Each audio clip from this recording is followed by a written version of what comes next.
Allô, belle gang, comment ça va? Bienvenue dans mon sanctuaire à moi, ma magnifique véranda, qui est évolutive, si on pourrait le dire ainsi, si on pouvait, excusez-moi, le dire ainsi. Donc aujourd'hui, j'avais le goût de vous parler. Ce sera votre mindset de la semaine, du jour. Tu peux le réécouter quand tu veux. Viens nous dire quand c'est fait, quand c'est écouté, si tu as des choses à apporter de plus. Moi, en fait, je veux juste qu'on ait une conversation ensemble, on jase, puis je vous apporte une proposition, juste seulement t'adhères ou pas, c'est tout. Et puis, dans une discussion, mais c'est sûr qu'on aime beaucoup avoir des échanges, donc on aime ça quand vous venez nous partager vos impressions à vous, vos opinions, votre expérience, bref. Donc, venez nous dire qu'est-ce que vous avez à dire, ça va me faire plaisir d'échanger avec vous. Alors, aujourd'hui, j'avais vraiment le goût de parler de féminin sacré. Donc, qu'est-ce que ça fait un féminin sacré? C'est quoi? En fait, pour faire juste un petit topo en avant-première, on s'entend qu'en ce moment, on est dans un contexte de transition de saison. On est on quitte l'hiver, on va vers le printemps. On est arrivé au printemps, en fait. Donc, il y a toute cette transition-là, qu'on sort de notre coquille, de notre cocon, qu'on s'était tout préparé à l'hiver pour être bien, pour être au chaud et tout. Et là, on veut voir la vie, explorer le monde, on a hâte qu'il fasse beau, fasse soleil, profiter de notre terrain, notre balcon. Bref, et aussi d'ouvrir les fenêtres, etc. C'est comme ça va sonner cliché, mais tu sais, ça rime vraiment aussi toujours avec le ménage du printemps qu'on fait à chaque année, ou pas, mais qu'on vous encourage fortement à faire en fait. Et ce ménage du printemps-là vient, on s'entend, tu sais, de façon matérielle, là, on va faire le ménage, on va ouvrir les fenêtres, on va laver les fenêtres, on va laver les trucs que ça fait longtemps qu'on n'a pas lavé, tu sais. Et on s'entend, là, tu sais, qui ici a déjà expérimenté le fait de juste, exemple, ramasser sa chambre ou de réorganiser son bureau, mettre vraiment les papiers au bon endroit, tout ça. Qui ici a déjà expérimenté ce sentiment de bien-être post-ménage intérieur, tu sais, comme « Ah, oh, quand je fais du ménage, ça me fait du bien, je jette des vieilles affaires qui me servent plus. » Et aussi, c'est comme on se sent plus léger, nous, en tant que personne, être humain physique. Donc, c'est un peu ça aussi, tu sais, que ça l'appelle à faire au niveau du ménage du printemps. C'est vraiment autant de façon matérielle, physique que intérieure. Donc là, clairement, on ne réinvente pas la roue ici, on ne vous apprend rien de nouveau. On voulait juste alimenter la discussion, ouvrir la discussion sur c'est ça. C'est quoi ton ouverture par rapport à ça au niveau de ce ménage-là? C'est quoi chaque année, toi, que tu crois qui est récurrent de faire le ménage? Puis c'est évolutif, hein? Au fil des années aussi, au fil du temps, au fil des mois. C'est évolutif, ce ménage-là. C'est ça. C'est quoi ça fait concrètement, honnêtement? Et ou de façon plus subtile, dans l'énergie. C'est sûr qu'on ramène ça toujours. Nous, on aime ça. Faire des liens avec l'énergie, la vibration, ce qui se passe à l'intérieur de nous, qui est littéralement, en fait, ce qui est à l'extérieur, en fait, ce qu'on reflète, c'est le reflet de ce qui se passe à l'intérieur de nous. Donc, évidemment, tu sais, si mon auto est en bordel, ma maison est en bordel, ça se peut que j'aie les idées brouillées, mon cœur un petit peu mélangé, tout ça, c'est normal. Donc, ce que j'aime avec ce concept-là, puis je vous le dis, là, tu sais, je vous en parle, puis je suis pas là tous les jours à faire du ménage à côté, loin de là, ceux qui me connaissent, vraiment pas. C'est un travail que je trouve ardu, moi, de faire du ménage, parce que ça m'appelle à justement prendre le temps de m'arrêter, aller à l'intérieur de moi, vraiment là, même quand c'est juste de faire le ménage de ma table de cuisine, disons, ou de cette véranda merveilleuse ici que j'adore. C'est comme un vortex personnel pour moi, cette place-là, puis je trouve ça extraordinaire, la vibration qui est ici. Mais on a tendance à accumuler, puis là, je vois ça comme une grosse montagne russe, juste de faire le tri, tu sais. Finalement, ça m'a pris 15 minutes, puis oh mon Dieu, je me sens tellement bien après. Puis c'est un peu le même concept, justement, que je veux faire le parallèle avec aujourd'hui par rapport à ce ménage printanier-là, puis aller retrouver notre féminin sacré, puis en quoi ça l'implique réellement. Bien, c'est sûr que là, de base, c'est de prendre le temps, de s'arrêter. Puis des fois, ça peut prendre plusieurs minutes, quelques minutes, plusieurs heures, quelques heures, des jours, semaines. Des fois, ça prend des mois, c'est correct. C'est juste de s'accepter là-dedans, tu sais. Mais il faut garder dans l'esprit que plus on a tendance à venir se connecter au plus profond de nous, là, et plus on va aller atteindre cette espèce de vibration-là, de feu sacré, donc féminin sacré, feu sacré. Qu'est-ce qui te drive dans la vie? C'est quoi qui te motive? Comment tu vas aller chercher cet ancrage-là pour aller justement extérioriser ton feu sacré à toi? Et pour ce faire, on s'entend, tu peux pas creuser un trou sans exemple, je sais pas, moi je veux faire un trou là, dans ma cour arrière pour planter un arbre. Fait qu'il va y avoir une couche de gazon à enlever qui va être ardue, de toute évidence, parce qu'il y en a eu des choses qui ont piétiné là-dessus.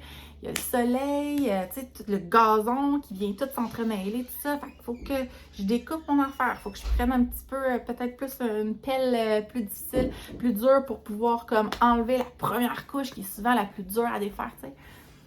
Puis c'est ce qu'on voit en surface, puis souvent c'est ça. Fait que si on fait le lien avec nous, ce qu'on a en surface, notre carapace, tu sais, il faut creuser un peu plus, là, enlever les petits déchets, là, pour les enlever, composter, si tu veux, pour vraiment aller en deuxième couche. OK, je vais creuser un petit peu plus dans la terre. Ah, c'est un peu plus facile, là, parce que, tu sais, on dirait que le premier était, hein, la première couche, là, était tout le temps un petit peu plus dur à starter, disons, là. Mais là, hop, sinon, il y en a des fois que c'est un petit peu plus dur aussi, c'est pas grave. Donc, tu ajustes ton outil, ta pelle, pour passer à travers ce que tu as besoin au niveau de ton trou pour planter ton arbre, genre. Donc, pour ce faire... OK, mon amour, je travaille. Chut. OK, c'est des roches. C'est des belles roches. Oui. OK, va jouer là-bas, s'il te plaît, mon amour. Il faut que je parle. OK? Je pensais que c'était une pépite qu'elle allait m'envoyer dessus. Ça m'aurait bien étonnée. Bref, mes enfants n'aiment pas prendre des bébites dans leurs mains. C'est dit. Allô, Sonic, mon amour? Allô? Je suis en train de parler, OK? Ici. Je vais le faire. Puis après ça, allez parler en haut. Allez parler en haut. OK? Ici, là. Ouais. Multitask. Et ça me tentait pas de faire pause et de recommencer, gang.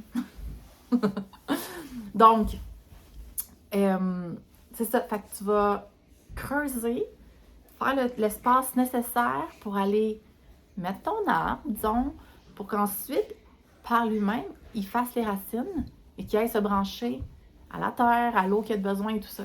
Donc, c'est un peu ça, dans le fond, notre petit ménage de printemps. Des fois, là, on regarde ça, là, et ça a l'air pire que c'est en réalité. Honnêtement, c'est comme, oh mon Dieu, je sais pas par où commencer.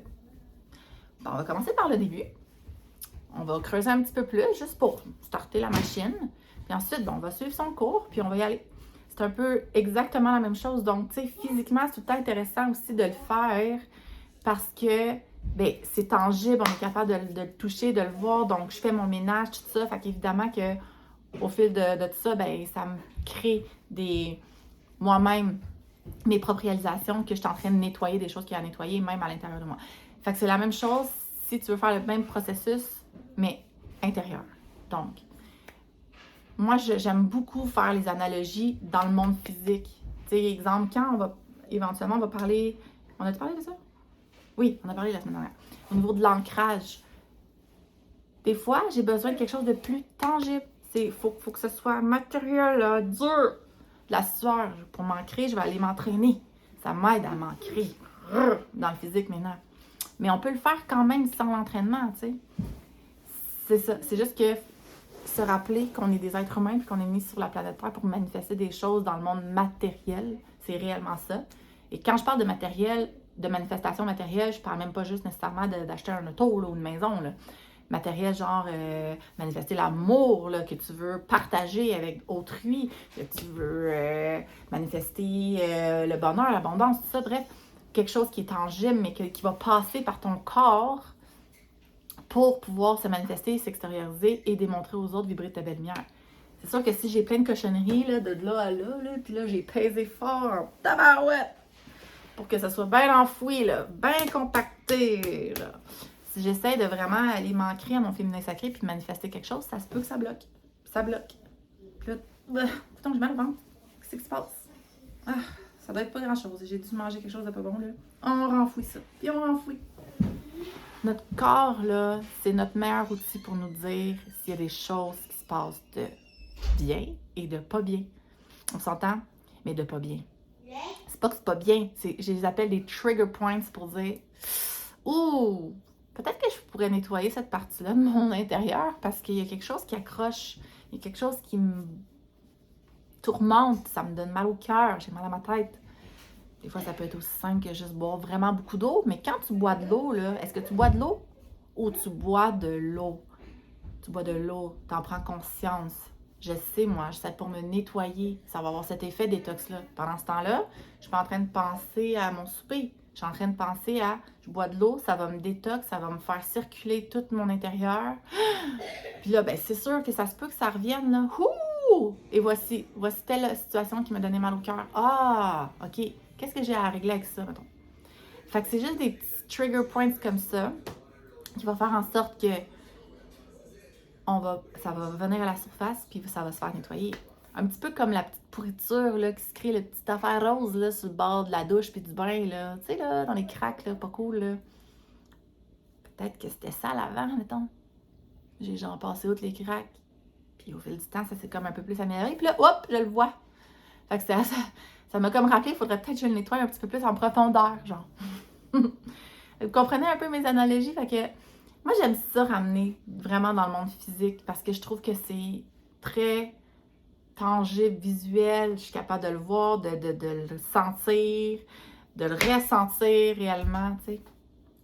Donc, portez juste attention à ça. Puis pour moi, faire ce travail-là, c'est là que vous allez pouvoir plus vous connecter à votre féminin sacré. Il y a plein d'outils, des belles méditations à avoir. Il va y avoir un beau rituel à ce sujet qu'il y a eu. Et qui va avoir. Un rituel qui va avoir, excusez-moi. Et mon timeline est un petit peu brisé, là, ici, là. Et c'est ça. Il y a plein d'outils qui existent pour aller vous connecter à ça. Il faut juste rester dans la conscience. Puis pour ce faire, il faut prendre le temps puis de s'arrêter. Pas obligé de s'arrêter pendant des heures pour faire la méditation. Il y a plein de façons. Vous parlez à vous-même. Parler à un ami ou à un membre de la famille que vous êtes dans un safe space, que tu te sens bien, que tu veux juste jaser avec, aller dans une conversation plus profonde pour aller justement brainstormer, faire ressortir des idées, des fois aussi, tu sais, deux têtes d'amis qu'une. Écrire, ça en fait partie. Chanter à voix haute, écouter de la musique. J'étais dans un impasse autrefois, honnêtement. J'avais le syndrome de la page blanche. Je devais créer absolument quelque chose. Je n'étais pas capable d'aller au fond de moi-même. Il y avait quelque chose qui bloquait, des vibrations qui ne voulaient pas s'élever. J'étais allée juste mentionner mon struggle du moment à un de mes amis. Il m'a dit, moi, quand ça m'arrive, je mets de la musique techno vraiment dans mes oreilles. Puis tu vas, bon, ok, moi j'aime la musique techno aussi, donc tu sais, c'est sûr que si j'avais pas aimé ça, il m'aurait pas suggéré ça. Bref, vraiment fort dans mes oreilles. Et là, je laisse monter, là, tu sais. Et à ce moment-là, tu sais, j'étais vraiment dans le silence. J'essayais de me concentrer, mais là, tu sais, mes idées restaient là. Fait que là, juste en verbalisant mon problème à mon ami, il me dit une phrase, mais de la musique, non. Fait que j'ai fait, tu sais quoi, ouais, j'ai comme pas grand-chose à perdre. Je vais l'essayer. Alors, j'ai mis la grosse musique techno et ben, c'est sorti toute seule. Ma créativité est arrivée. C'était merveilleux. Donc, faites ce travail-là avec vous-même, gang. Posez-vous des questions. Quand t'es trop au niveau du mental, puis t'es all over the place, puis que tu sais plus trop là, où est-ce que tu t'enlignes, tu sais. Puis ça, cette histoire-là de musique techno, on s'entend, je le savais, c'est ce que je faisais jadis. Mais là, genre, j'étais tellement pris dans ma tête que ça venait pas pantoute, cette idée. Donc, et c'est ça. Fait que d'être avec soi-même, si ça vient pas, parle, verbalise. Juste le fait de le sortir de ton système, ça vient d'ouvrir toutes les choses. Et là, vous pouvez le faire pour tout. Bébé histoire. Jacob, baisse. Je me suis levée un matin cette semaine, puis j'avais quelque chose là, dans ma tête. Là. Ça me gossait. Puis là, j'essayais de passer à autre chose, puis ça revenait, tu sais. Je continuais ma journée, tout ça, là, ça m'empêchait pas de vivre, mais la pensée revenait. J'ai pris mon téléphone, puis j'ai envoyé un vocal à un de mes amis, puis tu sais, finalement, boum, ça s'est tout éclairci après. C'est comme de l'enlever de mon corps, de ma tête, juste de faire comme, bah, ça m'a ça m'a juste libérée. Et ensuite, j'étais ouverte à accueillir d'autres concepts qui étaient plus positifs, plus alignés avec moi. Donc, je vous encourage fortement à faire ça et c'est ainsi que vous allez aller pouvoir aller toucher au deep down là, pour pouvoir aller chercher ce feu sacré-là, ce féminin sacré-là. Et le féminin sacré fait référence à tout ce qui est notre intuition, bienveillance, compassion. C'est ça, là. Que tu sois un homme ou une femme, le féminin sacré, c'est exactement ça. Appelle-les feu sacré, si tu veux, appeler ton feu de joie, ton spark, ta motivation dans la vie, peu importe. Mais c'est cette chose-là réellement que tu vas pouvoir aller vraiment toucher au plus profondeur de toi et aussi l'extérioriser puisqu'il n'y aura rien au passage qui va en empêcher. Sur ce, j'espère que vous avez aimé. Venez me dire vos commentaires. Si vous avez des choses plus personnelles que vous ne voulez pas partager publiquement, sachez qu'on est toujours disponible pour vous. Venez nous écrire en privé, ça va nous faire plaisir. On vous aime. À bientôt.